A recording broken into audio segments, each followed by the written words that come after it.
Welcome back, y'all, and happy Saturday. This is the Bluechip Breakdown, and we're your hosts, Bull and P. And today we're going to be talking about Tennessee's new scheme, and we're going to be giving some thoughts on the first 4 days of Tennessee spring camp. Obviously, a lot of good things going on today. At 1 o'clock Eastern time, we're going to be playing up against Auburn, and that's a game that I don't know for sure if we necessarily I'm not gonna say that I'm not gonna say I don't know if we want to win it, because you always want to win, but is that going to be the best thing for Tennessee? And then our baseball team is going to be playing tonight. They actually beat Florida last night, so we're 18-0, and I think we're playing tonight at 6 o'clock Eastern time. So we're not going to be doing like a pregame show right now. We'll probably come back post game after the basketball game.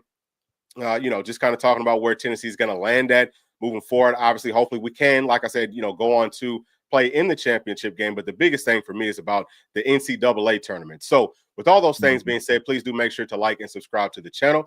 And Pete, how's it going, brother?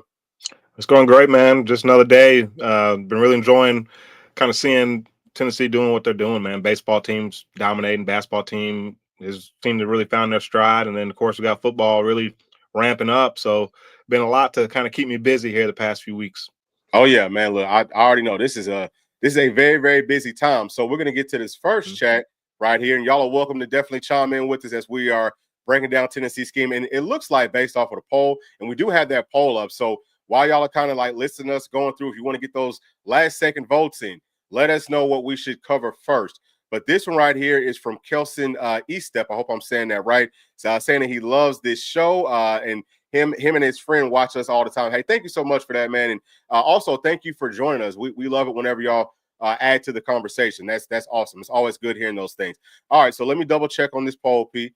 Let's just make sure that we got it right. So at this point, it looks like 100% saying that they want to start off with Tennessee's new scheme. So we're going to go ahead and pull this thing up. So number one, this is what we think Tennessee's new scheme is going to look like, okay? It could be a million different things, but our thoughts are based off of the offseason moves that Tennessee's done, going out and getting really fast guards, obviously out of that transfer portal. Hearing Nico kind of hitting to it, saying that he went out to Cali with Mike Matthews to work on this new scheme. It's going to have something to do with our passing game. And based off of what's given Tennessee the most problems and where Tennessee really has had the most success at, this is about what we think things are going to start to look more like. So, number one, we think we're going to see more tight sets.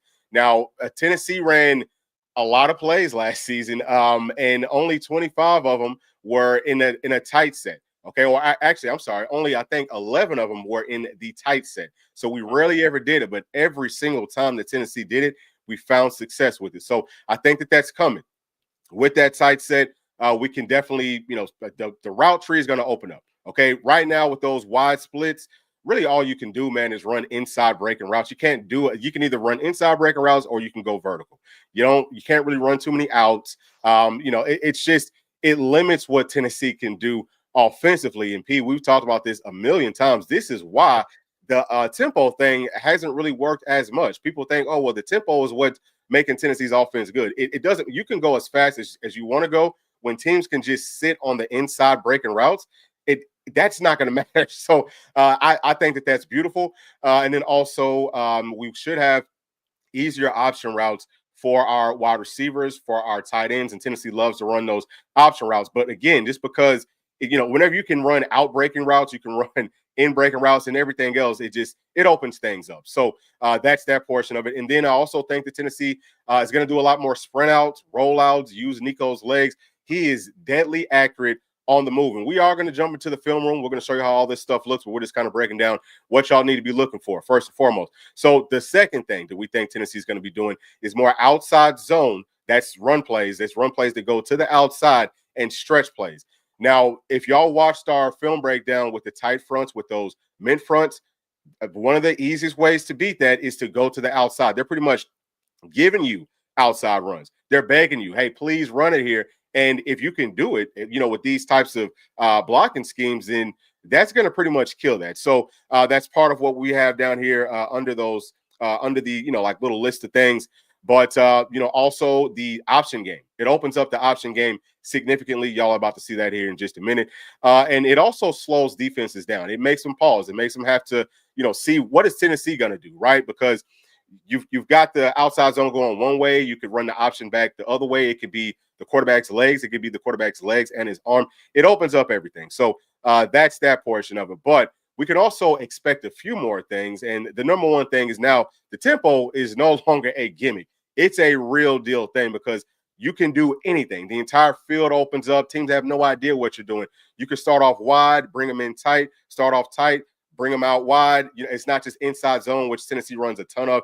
Actually, just as far as the outside zone, I think Tennessee had 500 true run plays last season. So I'm not talking about like Nico scrambling. I'm talking about real design run plays. 500 of them, only 25 was outside zone. So that's only like 5% or something like that. So either way, now everything's opened up just significantly. Also, it's going to be a lot easier to get some misdirection. Tennessee's offense hasn't done a whole lot of that. It's been very straight up and down.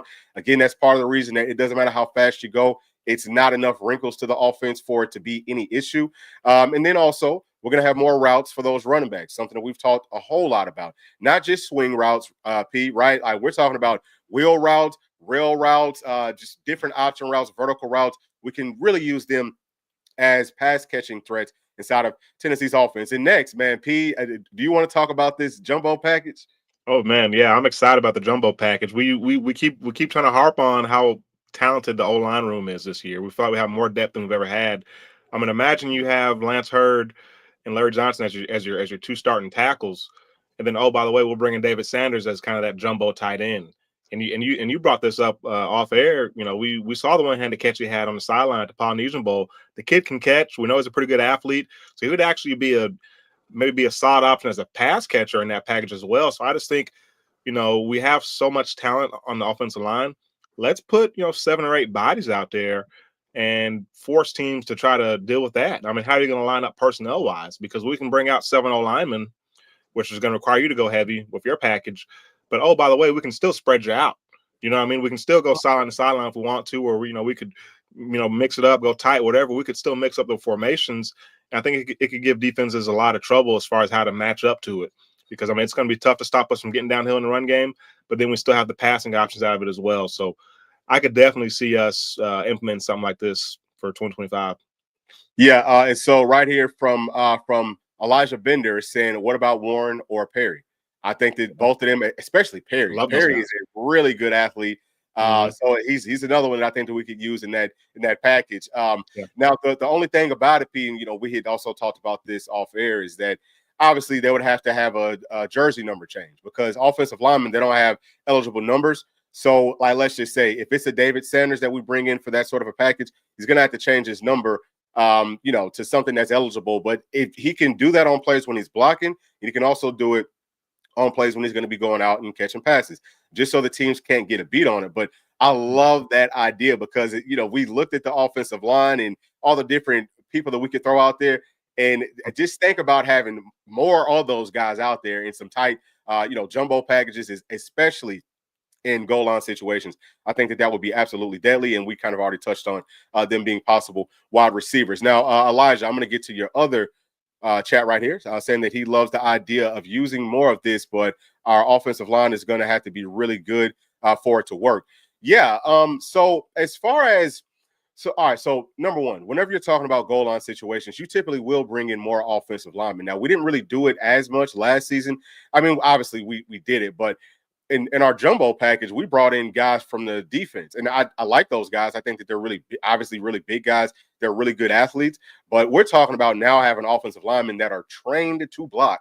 I think that could make a very, very big difference, and also kind of using them in Tennessee's passing game. I don't know that they have to be, like freaking world beaters or anything like that, just because it's whenever you get into those types of situations, Pete, right? It's pretty much who you're blocking. I don't know how to quite quantify it, but I don't think it had to be super good. Yeah. More of what we're saying is because we've got really good athletes playing there now. They can do a lot of different things that offensive linemen typically can't do. Right? We could use them as a weapon in those types of situations, if that makes sense. Yeah. Absolutely. Yeah. And I mean, it's just going to be a matchup nightmare for defenses. Like you kind of touched on, typically in those goal line situations, it's a lot easier. You're pretty much down blocking, or you're blocking the guy straight in front of you. So it's not as much guesswork. You're just pretty much driving your guy as far as you can. But now, I mean, we have the ability. You bring in a David Sanders or Bennett Warren or Jesse Perry, whoever. These Jeremiah guys, Burton, yeah. 6'8", 320. Jeremiah, whew, gosh, don't I mean, even hey, start hey, on that hey, guy. hey, listen, go back and watch this kid playing basketball. Watch him move. Watch him Yeah. move. He's a problem. Yeah, he's going to be a huge matchup problem. But you can get more intricate with your blocking schemes just by having those extra linemen out there. And so I just think it's going to really give defensive coordinators a hard time as far as how to match up with all that beef. Because I mean, I was doing the math. I mean, it's going to be somewhere between like 2,200 and 2,500 pounds of beef that we could have up there if we get 7 guys. So I mean, it's going to be nasty. Yeah, hey, and then still adding all the wrinkles or still having the capability to use all the wrinkles that we just kind of touched on. So that would be deadly. All right, so let's go on ahead. Let's jump into the film session. Okay, let's jump into the film portion of this. All right. So we're going to start off with outside zones to the running back. All right. And this is kind of like what we were just talking about. Y'all can see how this whole thing looks. So first and foremost, this is just going to show how the overall play looks whenever it's run correctly. Now we're going to start to kind of break down what the outside zone, what the stretch plays look like. The entire offensive line is going to move in one direction. I'm not going to go too deep into how the blocking scheme and all that type of stuff works outside of just saying that. So all those guys inside of the box, almost like a student body left, student body right. You got a whole lot of beef moving one way, and then in this one, we have our tight end inserted, and that's actually Ethan Davis. Watch how good Ethan Davis looks blocking on this play. So he's going to get up to that safety level, and running back is just going to kind of follow it. Slow play it. And if the outside's not there, then a cutback should be there. Something's going to be there. So that's why you see a lot of NFL teams running these types of plays, and this is how it's supposed to look whenever it's blocked. And actually, really wasn't even blocked absolutely perfectly, but you can see that it can be a huge problem. The next portion, off of the outside zone running game, we also have the outside zone option. So on this first one, obviously this is versus Florida, and this is that tight front that we were talking about. And one of the biggest things that makes the tight front so difficult for spread teams is it makes it hard for the guard and the tackle to block the 4-eye. So the guy that's highlighted in red, he's playing at that 4-eye. He's just in a really tough spot. Now, it's tough to get movement just as far as the running game goes and all that. Even in the passing game, it's tough. But on this one, Tennessee's just not going to block him. We're going to put him in conflict. He's our read guy. I absolutely love this. So we also have some misdirection. We see Miles Kitselman coming across the formation. He's the one in yellow coming across. And that's a little bit of misdirection there, but we also have an option game with Nico and with Dylan Sampson. So I'm gonna let this thing roll, and what you're gonna see here is boom, we've got the 3 guys in red for Florida, and really you can look at all of their players on defense, but just those 3 I kind of highlighted because they don't know, they're looking the wrong way. They're looking to the left, they're looking at Dylan Sampson. Nico's keeping the ball to the right. Now, what you also see is our guys is highlighted in yellow. That's actually supposed to be orange, but it looks like it is yellow. We've got a nice wall set up for Nico to run. So, boom, Nico keeps it. He's got blockers, and it's an easy way for us to get up the field. Again, you're putting that 4-eye in conflict. You're taking the biggest strength of a defense that's hurt Tennessee, and you're turning him into a guy that can't really do anything. Like, he's got to move based off of us. We've got way better athletes. There's no player in Tennessee's backfield that's ever going to be less of an athlete than any 4-eye technique. So, love that. Now on this portion of it, right? This is the exact same play from the sideline angle. So we've got Miles Kitselman, and on his motion, he went in front of Nico, but he could also do that orbit motion. Pete, was there anything that you wanted to kind of jump in and talk about here? No, I think you pretty much hit it, man. This is a great wrinkle. I wish we would do more of this type of stuff because I mean, you see how wide open it is, and you see like there's not really anybody there. Like once we get outside, there's nobody there. The safety tries to come down, but I think Kitsman's able to pick him up. So I mean, we have numbers, and then those 2 backers in the middle there. We talk about misdirection, how that can hold the defense for a step or 2. Like you're going to see a perfect example. These guys being held for a step or 2, that gives Nico a chance to get around the edge and get some extra yards. So hopefully we see more of this type of stuff this season. Yeah, for sure. So my whole point just in highlighting the different types of motions and things like that we can do. And this is actually coming from a wide set. We haven't even gotten into the tight sets yet. But Miles Kitselman, right? Obviously him playing at end for us. But this could be Boo Carter. This could be Braylon Staley. Okay. It could be Jefferson. It could be Mike Matthews. It could be, we could have another running back out there. We could put anybody in this spot. So if he goes in front of Nico, he could still go out for a route. But if he goes behind Nico on that orbit motion, we're talking about a potential pitch. We're talking about him still maybe going out for routes and things like that. So there's a lot of versatility that comes with this. And obviously there is that pre-snap movement. Now, once we get to this portion of it, okay, this is where I think it can get really deadly. And this is the main part, P, that I wanted to highlight. I've talked about it some before, but the triple option game, with the outside zone and all that type of stuff, and Tennessee's offense with a quarterback like Nico that can use his legs and use his arm, it is absolutely deadly to stop. And this is why, because we have two wide receivers out here, and there's two spots that either one of them, we could have the outside go. We could have the outside guy go to the inside. The inside guy could go to the outside, switch routes. There's a lot of different things that we can do here, but there's a lot of green grass. There's a lot of space for Nico to still throw this football because, P, like you had mentioned, people have to come down. As soon as Nico starts to use his legs, there is going to be a guy out there that has to, he is the edge guy, right? So he's got to hold on to that edge. So he's going to come down and it just opens up the entire field. And there's really nothing that you could do to stop it if Nico was to throw it. But we know that he's got really good legs as well. So on this next play, okay, this is a speed option. And what Tennessee's doing here is it looks like we've got like a man-to-man look across the board, 2-by-2 set. And if you look up at the top, if you look at the guys that circled in yellow, that's man-to-man, right? So that's 2-on-2.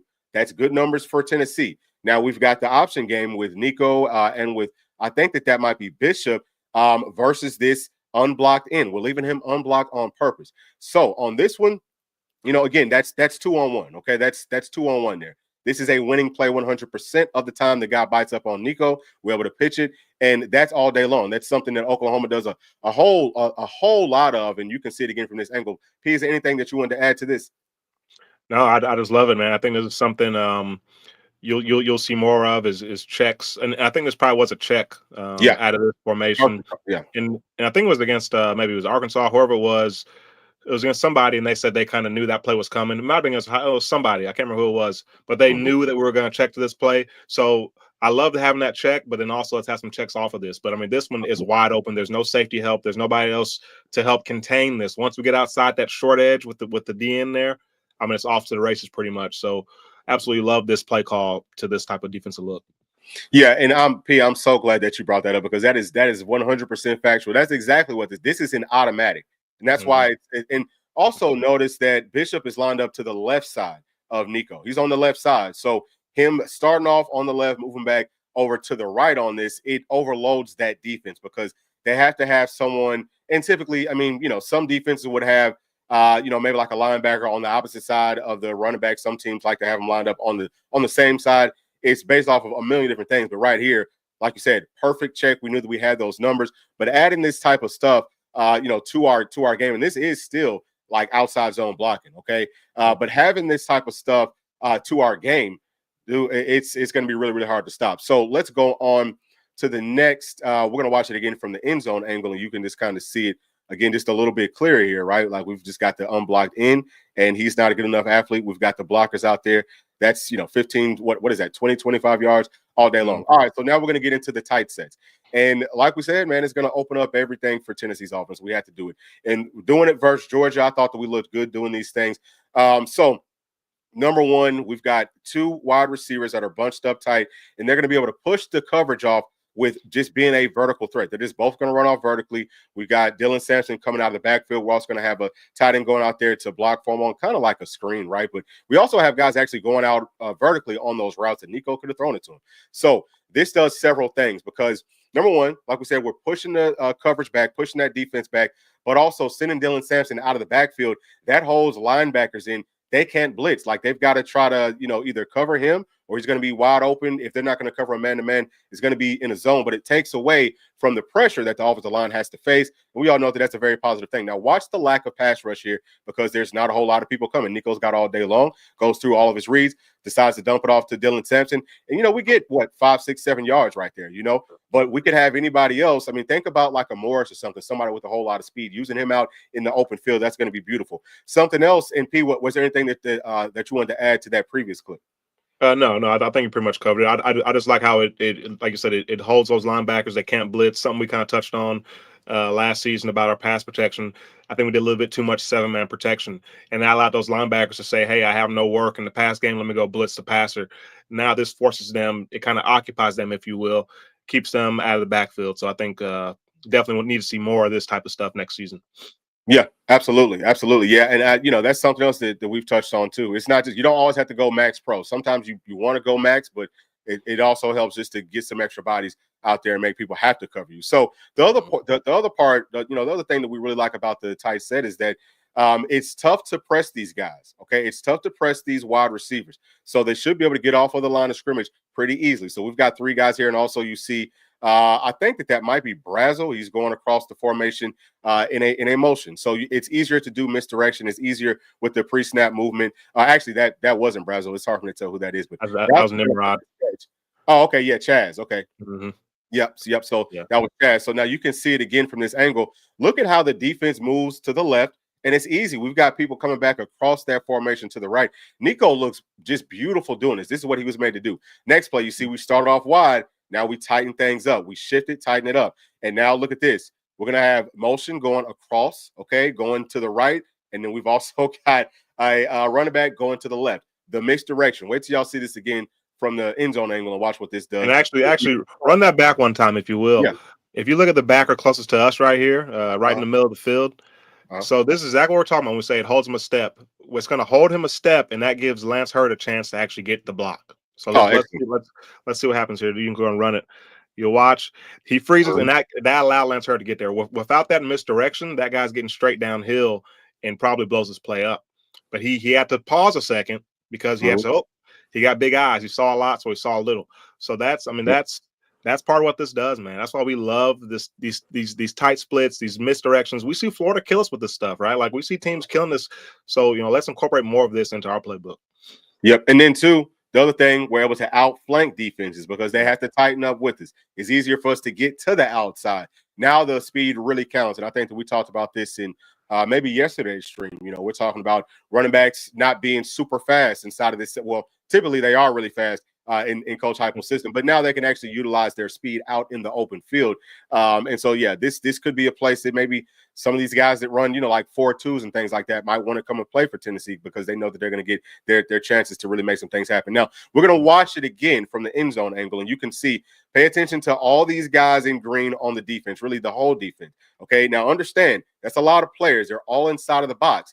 Now, Tennessee's not doing much here. Okay, all we're doing is showing motion going to the right. Okay, and then, we've got some movement coming back to the other side. So everyone has to pause. They pause for just a tick. What's going on outside of this, though? We got one-on-one coverage, and we're running routes, okay? People are getting open. The rest of the defense has to sit still. That's the pass rush. That's the guys who can play over the top. It's deadly, all right? And then Nico's he can also use his legs. But now, watch this part of it here, okay? We've got 2 guys out here, like what he's talked about, setting up that daggone wall. But watch Miles Kitzelman. Watch this blocking. Him getting to block DBs out in the open field. Are you kidding me? What tight end doesn't want to come do some of this? That's going to look great on your daggum, highlight film. NFL scouts and coaches, they're going to love to see this. And running backs love it too because they can run for days. All right, so here's another example of us in a tight set. This is a goal line situation. I just want for y'all to see that play. Of course, we all remember that one. But let's see it again from this angle. And let me show you what's happening here. Obviously, we've got some more misdirection stuff, but we've got 2 guys covering one twice. Okay, so we can see it. We can see the first guy in orange closest to the end zone. He's getting covered up by 2 people. He's getting bracketed. And then the other guy right here in orange down at the bottom, he's got 2 people covering him. One of them might also be kind of, worried about Nico's legs. But what this does, okay, is it opens up right here, Miles Kitzelman. No one's covering him. It confuses defenses. It throws them off. And, you can target whoever you want to target, right? Like, hey, look, Miles, you haven't had a touchdown in about 2 or 3 drives. It's time for you to get you one. We're going to, draw this one up for you. Like, that's how things can be where we can pretty much call our shots. But watch this throw, P. I mean, this throw by Nico, I mean, to be able to be running to the right and it's, daggum fade away. Dropped it on. Yeah, that's beautiful. That's beautiful. But that's the thing. The other thing we love about these type formations, something we kind of have started to realize over the past few seasons, the way we spread the field out so wide, it creates a clear picture for the offense, but also creates a clear picture for the defense. They really kind of can lock in on their responsibilities. They know, okay, these two guys are kind of who I'm working on, these two guys. But when you tighten it up, and that's why you see two people covering one guy multiple times, because they have certain responsibilities, but like if their work leaves to the other side of the field, then now their responsibility switches off, and like it just causes confusion because everything's kind of so condensed and bunched up as far as who has what. So, I mean, I just absolutely love it, and then we need to definitely incorporate much more of this. I mean, I don't know. I think you said what, like 11 plays or something like that. We ran tight I love formation. it. I mean, heck, that number needs to be up to like 255, 300 play. Like we Oh, need to really yeah, increase at that number. least. Yeah. Yeah, You yeah, know what I because mean? we probably ran somewhere around like 1,000 plays last season. You know Oh what I yeah. mean? It should be at So least I like mean, half, you know. yeah, it should be close to like 5, maybe even 600. You know, I think that we can Yeah. live here. And also look at this, man. Like, look at Brew down towards the bottom, close like to the sideline. He was kind of open here too. Now that would be a really tough pass, but if anybody can make it, I think that is Nico. Nico can make this throw. So there's just a lot of different things that you can do that, like you said, Pete, like both of us just said, that throws the defense off, that just really opens it up. And it's an absolutely beautiful thing. So let's see. Do we have any more clips in here, Pete? Oh yeah, we've got. I think that we do have some more in here. All right, so let's see what we have right here. All right, so on this one, this is going to be, I believe, another outside zone blocking play. But we're going to have the slot. I think that's Squirrel White. He's actually circled in white on that red line. He's going to come across he's going to come across and do a kind of like flat route. Okay, so he's coming out to the flats. Something else, right? He's wide open, and we see teams doing this all the time, right? I mean, all the time, but you see how there's no one even out there to really even cover them. We could see it again. You can just kind of like pay attention that, we've got guys that are coming off of the edge that are unblocked. But Nico, look at this.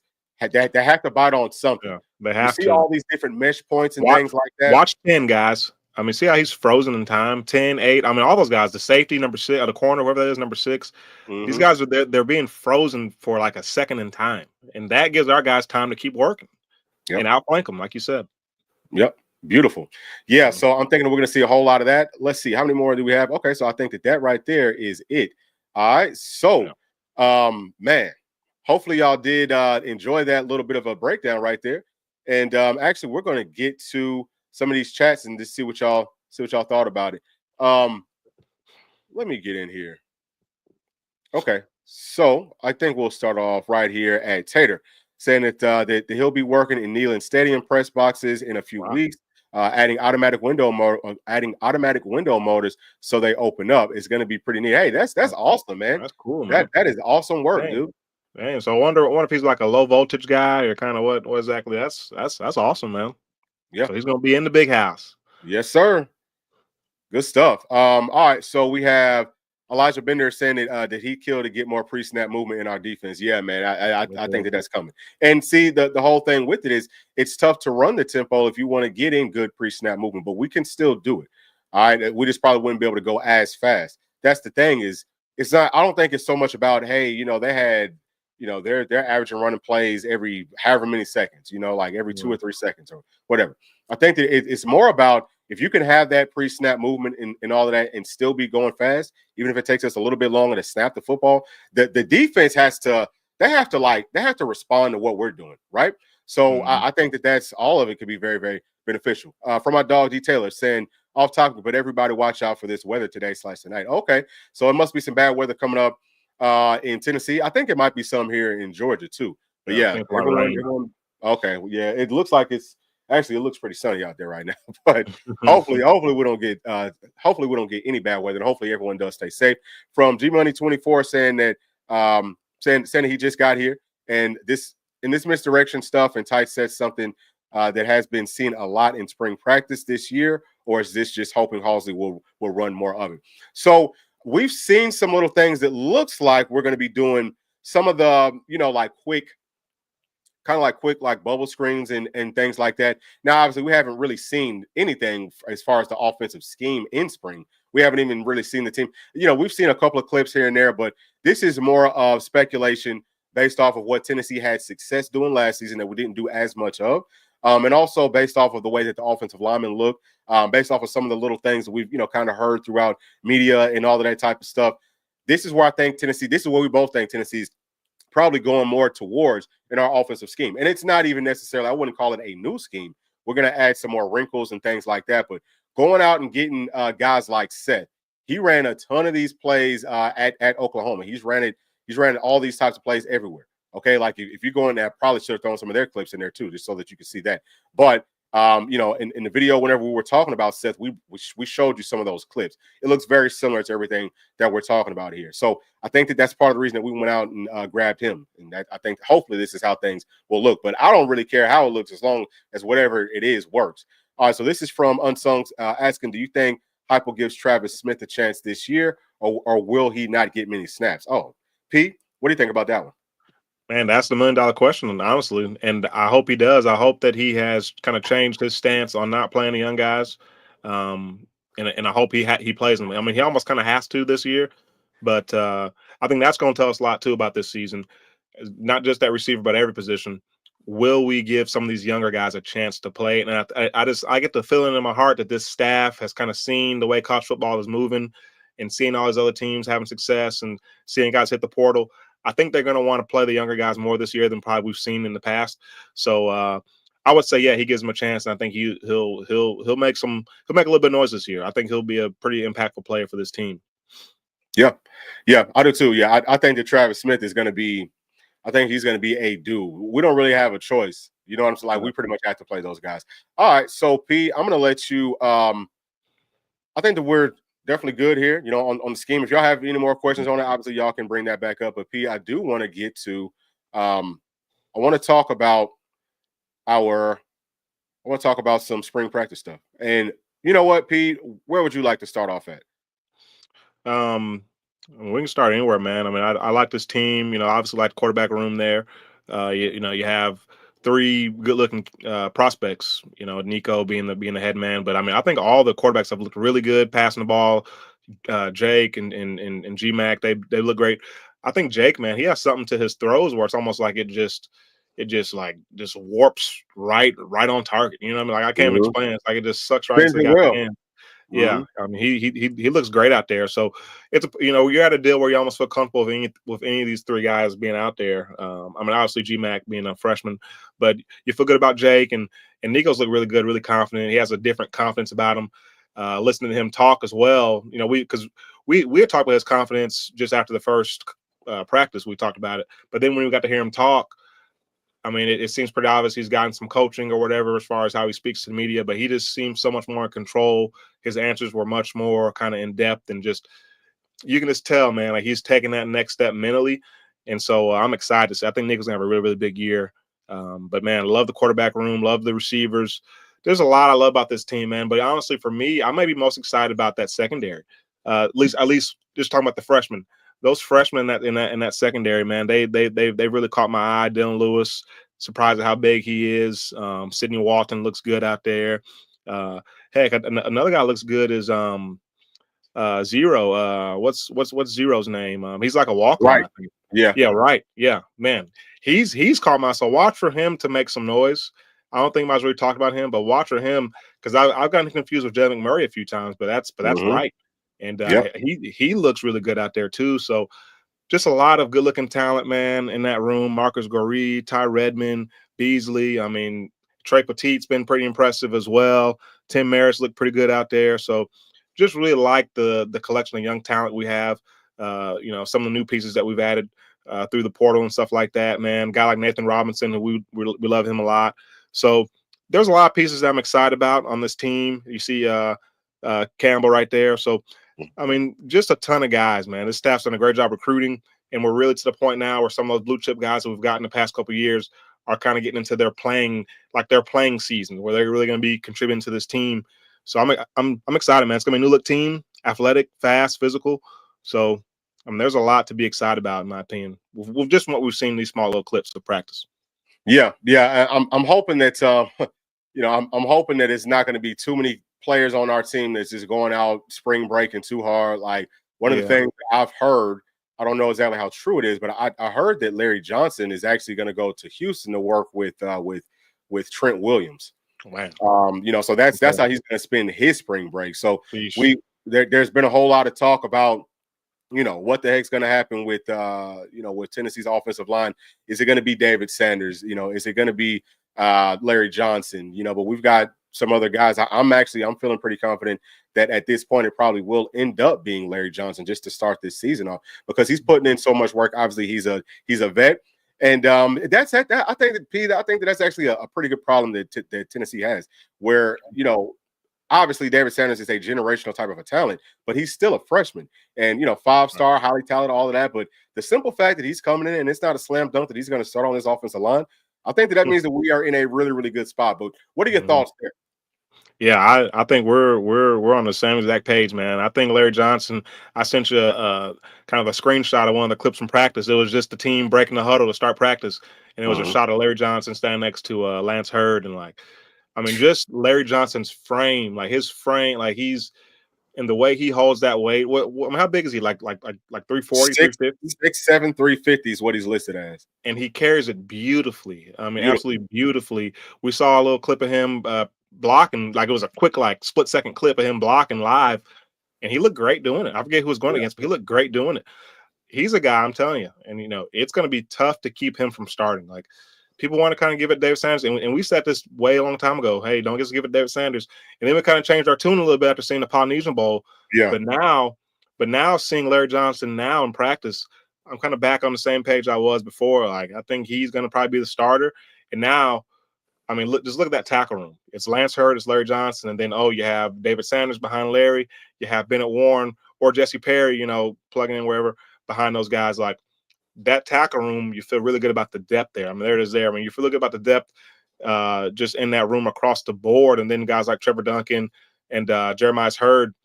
Does Jeremiah Hurd, does he pop? Because he's the most talented guy of the whole room, in my opinion. So I don't know if he's more talented than David Sanders. Yeah, that might be a little bit hyperbole there, but he has potential through the roof. So, but yeah, I'm on the same page, man. I think Larry Johnson looks excellent, and I'd be surprised if he doesn't start. Honestly, I really would. So, also looking at this room, looks like it's like 4 or 5 guys that's over 330 pounds. Is something I had talked about yesterday. But what are your thoughts? Do you think maybe they could cut a little bit of weight, maybe cut 10 to 15 pounds, some of those bigger guys? Do you think that would help, or do you think that would hurt, especially if Tennessee wants to go to more of an outside zone or like stretch scheme where those guys are going to have to be fast? That's one of the points that we didn't really talk about because I didn't want to do like a real full film breakdown session on it, but understand that the offensive linemen, if the play is going to the right, the tackles, everybody, they're going to have to get outside of their guy. Sometimes the guy that they're going to block is going to be like a gap over, and sometimes maybe even like 2 gaps over. So they have to kind of move over quickly. They got to get their body, like it's on whatever side of their body that they can get it to, but then they have to be able to work to get to the outside. So you got to be a really good athlete. But do you think that's something, P, that maybe could be beneficial for these guys, or do you like them at these weights? I honestly like them at these weights because I haven't seen a guy out there that doesn't look like they carry it well. Look at Bennett Warren's another one we don't talk enough about. He looks he carries it beautifully. Like he is. Yeah. If you just saw him, you wouldn't think he weighed 335. But then you see how tall he is. Like you kind of put it all together. Yeah, but he doesn't look like overweight. You know what I'm saying? Like none of these guys look overweight. I'd say maybe Lance Hurd would be a guy you say, well, maybe just because of his conditioning issues last season. But you hope that hopefully he can improve on that over the course of this off season, but maybe he get down to like 320. Maybe that'd be good for him.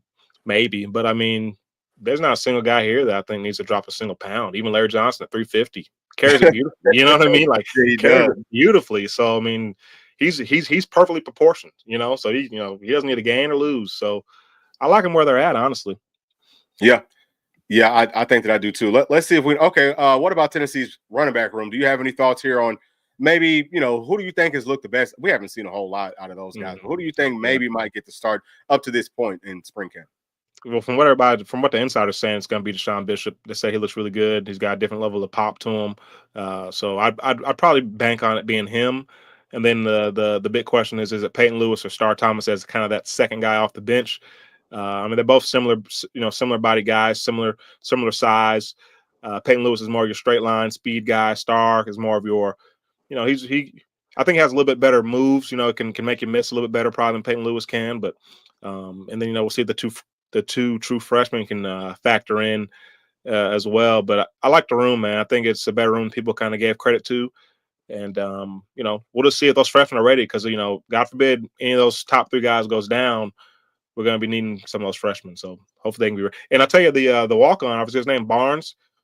Yeah, he looks good. He looks good blocking and stuff too. So he's another one people forget about. Yeah, no, I mean Barnes, his pass blocking has been literally textbook. So he's the guy that needs to be coaching up everybody else. You know what I'm saying? Like he needs to say, "Hey, what are you doing?" Because nobody else, you know what I mean? Like nobody else looks half as good as how he looks. But if we can get all of our guys to look like that, this team's going to be a major problem. You know what I'm saying? And then too, like we kind of touched on, if you don't really trust those guys blocking all the time, then send them out on freaking routes. You know what I mean? Like, don't make them block. Yeah, they have to block. Just send them out there and let's keep on working on it until they absolutely have to do it. But also kind of want to talk about Tennessee's safety room. And I'll just pull up these clips for our defense. But what are your thoughts there with Tennessee? I know that you kind of talked about Tennessee's just like overall secondary. Yeah, but what do you think about specific Tennessee safety room? And then also Star.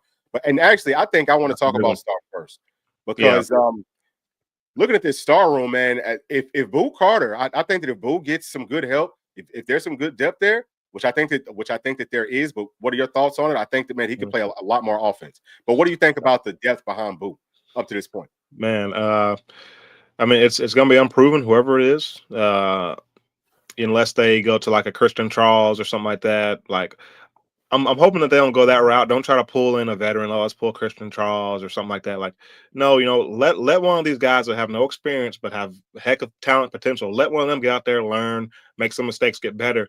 I absolutely love this room. I mean, my favorite guy out of this list, honestly, I'll tell you, Marcus Goree. I mean, dude, like, I haven't seen a ton of him, but he's taller. He's one of those guys. It's like when you watch these basketball guys like Kyrie Irving. And you see him doing all these moves, you're like, man, there's no way he's like 6'3", 6'4".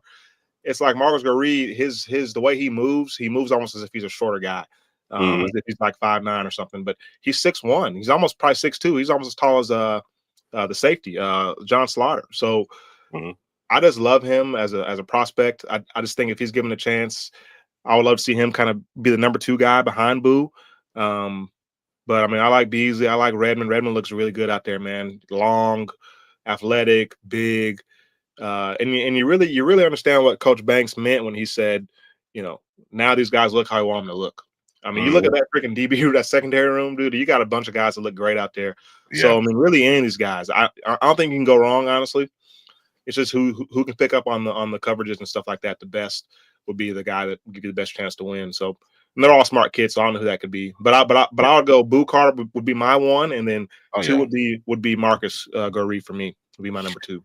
Yeah. So my whole thing is that I feel like Dylan Lewis has looked really good, and actually watching him play in high school at Milton, he looked like a guy that was prototyped to play inside of the slot. Just his coverage skills and all that, I think is going to be fun there. He's super long, but I have to see how he looks in a real situation. Same thing, I need to see what Marcus Gore. I need to see what all these young guys look like because outside of Boo and Jordan Thomas, we really got to see what he looks like too, coming back off of a very serious knee injury because he's still dealing with it. It's been almost a full 12 months up to this point, but it's been close. It's probably been what, P, like 8 or 9 months because I think he got hurt was that in fall camp or was that in spring? Fall camp? I think it was. I think it was like the first day or something. Yeah. So however many months that is. Yeah, last August or whatever. Yeah, but I mean, shoot, my whole point is that the only player that we really know about inside of this room, like that we know about, is Boo. Now we've seen Marcus Goree play some last season, and like you said, P, I think he looks really good.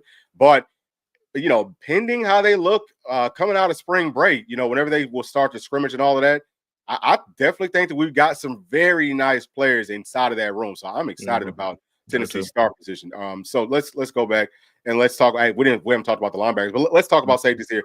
I guess briefly, what are you thinking here? I think Andre Turntines looked like he's been gaining weight, but what do you think about this whole room top to bottom? Yeah, I mean, I think it's going. Hold on, I'm sorry, P. 1 second. We got to send a happy birthday shout out to. Oh man, happy birthday to you, happy sir! Birthday. Thank you for joining us on your birthday. Man. Yeah, man. I hope that it's a great one. All right. Yeah. So I mean, I think it's going to be Turntine and Jacoby Thomas will be your starters. That's just what I think it's going to go. Hopefully John Slaughter can finally get his chance to get some meaningful playing time this season. Because I mean, he still looks good to me, so we'll see. But I like this room, man. Christian Charles is a guy that flashed a little bit last year. I like Idris Farouk. My only question with him is his straight line speed. I wonder about him in pass coverage. That's my only thing with him. I think he's obviously physical. So if you can put him in position, he's a guy that I think maybe. I mean, I was gonna say maybe do you consider him at star, but you don't want to really. I don't think he's a guy really wanting coverage that much. So where do you put him where he's in coverage the least, but can support the run the most? I think would be something that really help him thrive and be who he could be. But I mean, it's a talented room, man. There's guys that can move around, play multiple spots. So definitely love that room as well. Yeah. So what do you think about Merritt? Because I've seen Merritt. He's a lot taller and longer than I thought he was. He doesn't look that tall or long on his high school film, but he's kind of like Dylan Lewis. And it looks like he's been working some at corner too. Yeah, so he's a guy interesting, man. I love him a lot. Like, I love guys. I kind of used to be I want a Sean Taylor type guy at safety, which obviously I would still love to have that. But I've kind of shifted my thing to where I would rather almost have almost like a corner type. Like, I want a true cover guy. You almost have to have that now, don't you? Yeah, you almost have to. You know what I mean? I want a true cover guy. And I think he fits that to a T. Also needs to continue to put on weight and get bigger and stuff like that. Give him a year. Give him time. But he's a guy long term. Absolutely love him as well, man. I mean, the freaking guys that we got in this roster in the secondary room, top to bottom, especially in this latest class we just got in, love that class, man, top to bottom. Yeah. Okay. So, I guess that's probably it. We could kind of touch on the linebackers there. Hey, backers. I mean, I'll tell you, 33. I forget his name. Who's that? Bolton.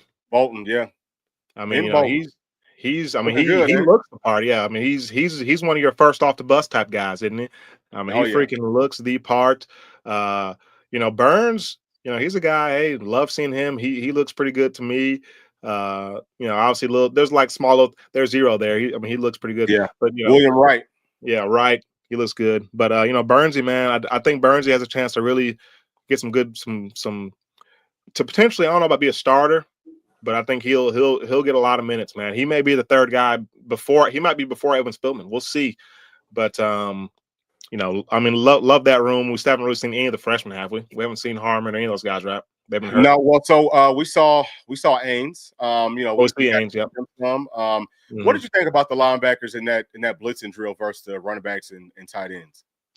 So I'm trying to. So only ones I can remember. T. Lander going against the freshmen. Went right through him, which is what you expect him to try to do. There's Sidney Walton. He looks good, doesn't he? Yeah. It looks good. Oh, hey. And then too, just going back to JT versus Justin Baker. I actually did read after practice, or actually after our live stream yesterday, that it sounds like JT was pissed off because he was getting held by Kitzelman on that previous rep, and that's why it looked like he was pissed off on that rep. But so that's why he kind of did it like that, and that's why he had to do up downs and all of that. But okay, so that tells you if you're kind of reading context, that tells you it probably was a drill where they weren't supposed to be bull rushing. They're probably told to make a move. Sometimes they take because they don't want those collisions sometimes.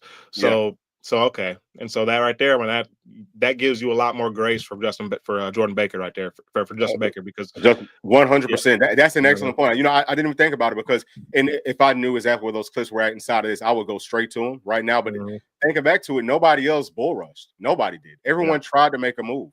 So that would explain that 100%. And it's crazy that they would even put that in there. Like, why would you put that clip in there when it wasn't? You know what I'm saying? But either way, though. Yeah, what did you think overall about them just as blitzers? Because I think that's something that we needed to work on from last season. But what was your take? I know that you didn't get to see too many reps, but what did you think about their movements and things like that? I think they look good. I think they're trying to set up moves more. Like they're trying to get a little more creative. Especially you see Burns, doing a spin move. Now, I will say I've seen two clips. I've seen two clips of him blitzing, and I feel like he's done a spin move both times. So does he have anything else in his bag? But I do like that they are mixing it up, and I think they're going to be effective pass rushers this year. Yeah, I do too. Okay. Is there anything else that you wanted to kind of touch on, Pete? No, nothing I can really think of, man. Love the D-line. Questions about the depth and stuff there on the interior, but you love that room right there. I mean, gosh, doggy. We'll kind of see how they want to do that. And then we've heard Weathersby. You heard Coach G talk about Weathersby being one of the most heavy-handed guys kind of on the team. I get that same vibe just looking at Isaiah Campbell. I mean, I don't know if you've noticed, like, his hands Like there's something about his hands that I just feel like his hands were super duper heavy. So like once Oh he yeah, learned to really use that, he has big hands. he got some paws on him, doesn't he? So Yeah, he got some real big yeah, hands. yeah. So I mean, I think he'll be an effective guy. So I mean, Tyree West looks like a dream out there, man. I haven't seen. I think Lofton's still hurt, right? Marion Dye still hurt.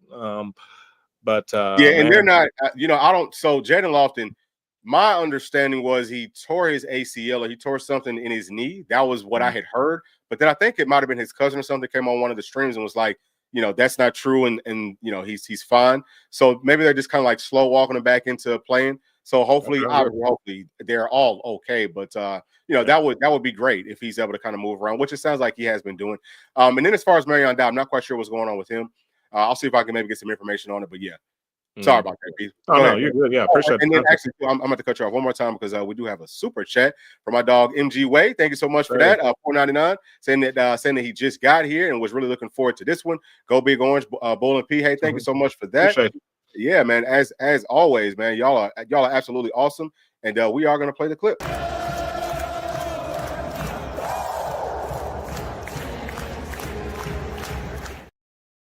Thank you, MG Way. And we are at some point, man. I think I might actually try to.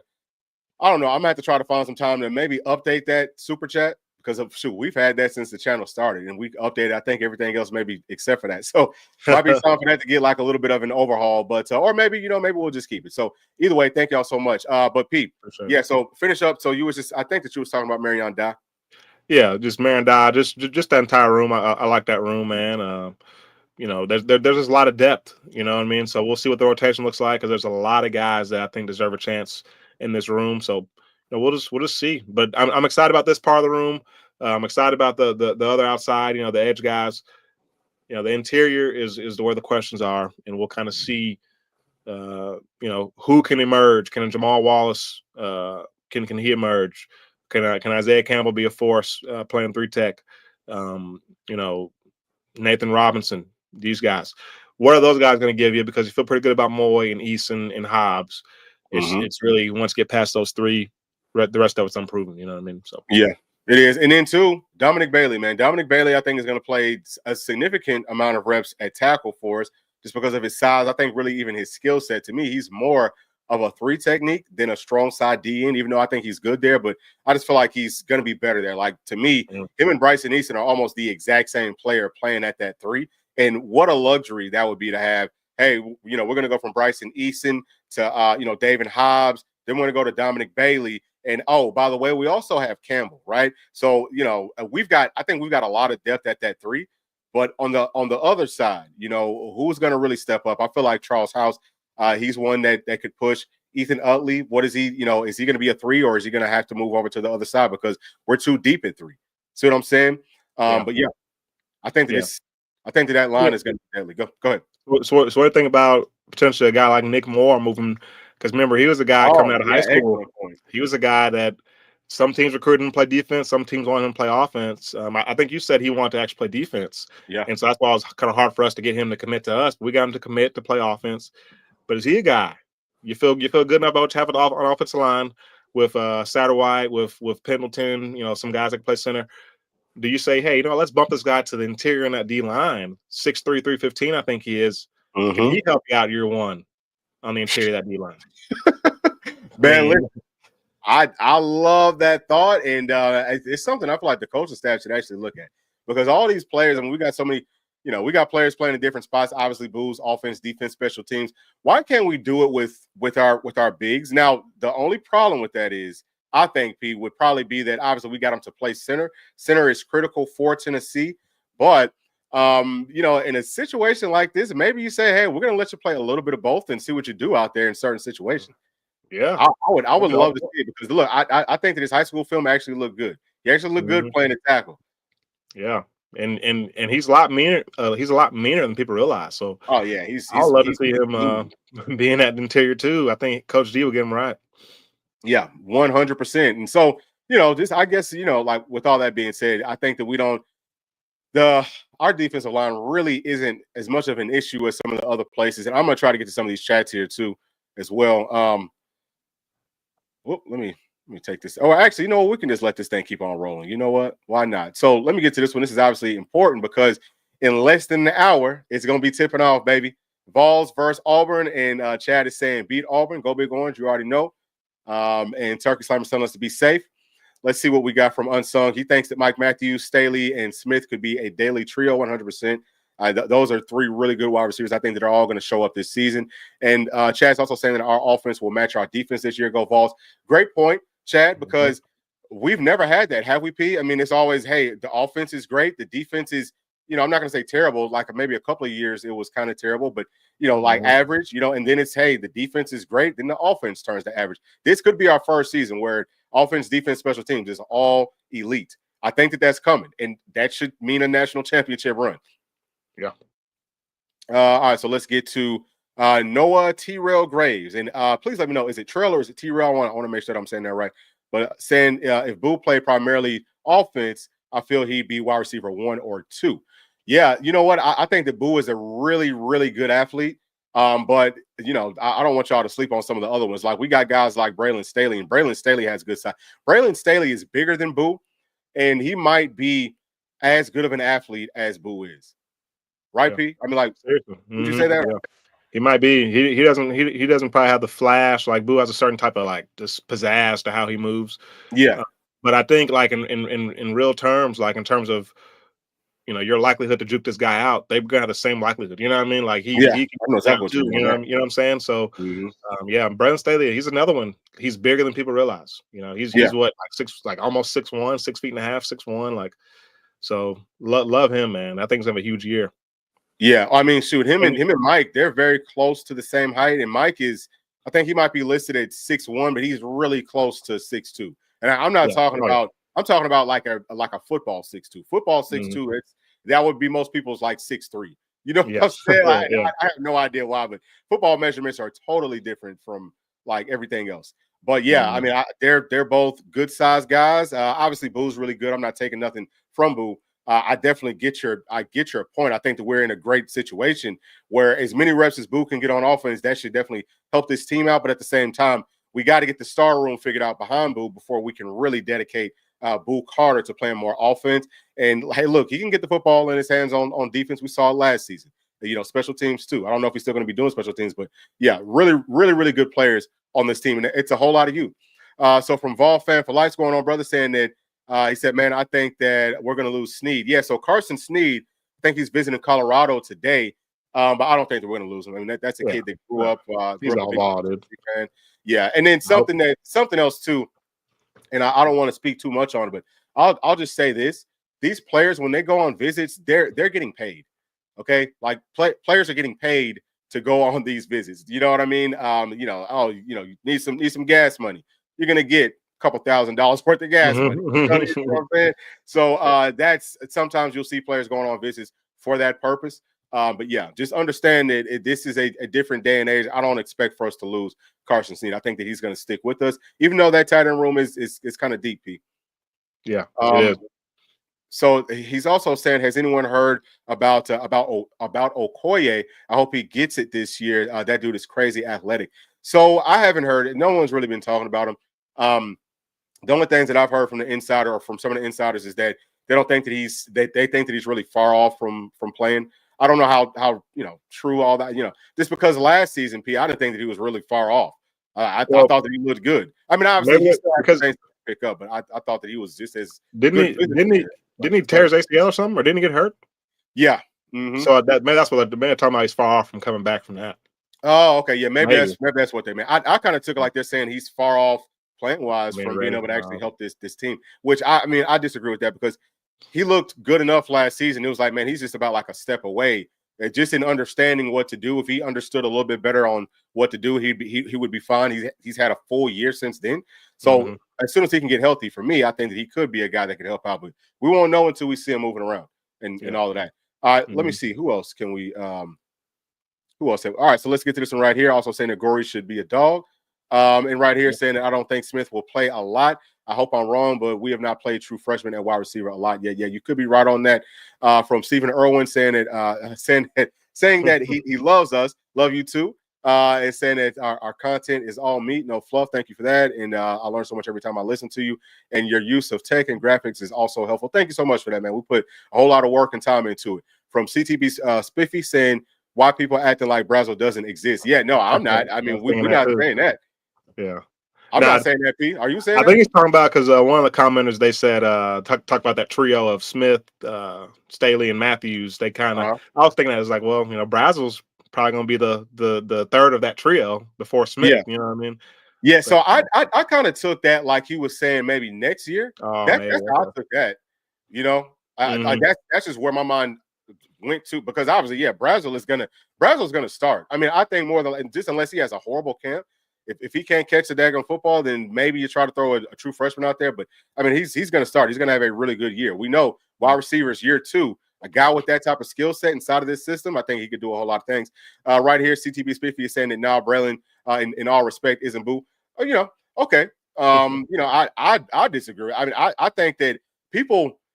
There's a whole lot of hype with Boo, and I think that it's all warranted. But I also think that people are sleeping on Braylon Staley. Y'all need to go back and watch his high school film. Braylon Staley is a dog. He's a dog, and he could definitely make you miss too. He didn't get really any opportunities last season, P. But watch out for him. And saying that Boo's speed alone separates him. No, I disagree. I don't think the Boo's faster than Braylon Staley. I don't think so either. It's like I said, he just has that certain pizzazz to the way he moves. Yeah. Some people just kind of have that flair, so I think he kind of catches a lot of people. But I mean. No, Braylon Staley, and I'm pretty sure Braylon Staley, he's from the same like area as Hyatt, right? Or I think maybe so. wrong. But he's from South Carolina. Wherever he's from, like the level of football that they're playing up there, I mean, it's like you can tell from his highlight tape, like they are playing real football. Like he's playing against some dudes, like so he's not gonna have quite the flashy highlight tape per se, as probably Boo does. But Braylon Staley's people are gonna see this year. I mean, he'll have his coming out party. He's gonna be a legit guy. Yeah, no question. There he's right there, no question about it. Yeah, so I'm about to try to look up their speeds right now, and I'm gonna tell you. Okay. You think Braylon Staley was able to get up to top speed last season? Oh yeah, that's the other part of it. Yeah, you know what, Braylon Staley, there's no way because he barely even played last year. Unless maybe against Ohio State, he got some reps. He played very, very, very limited. Okay, so I got, and he's a true receiver. Like I mean.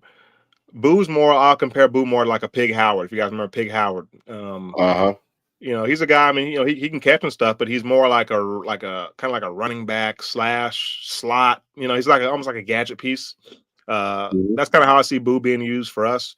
I don't necessarily see him being a guy that we're necessarily calling go balls to and stuff like that. We might, but I think we'll try to give him the ball quick and let him make people miss, and not really give him a full route tree. You know what I'm saying? Yeah.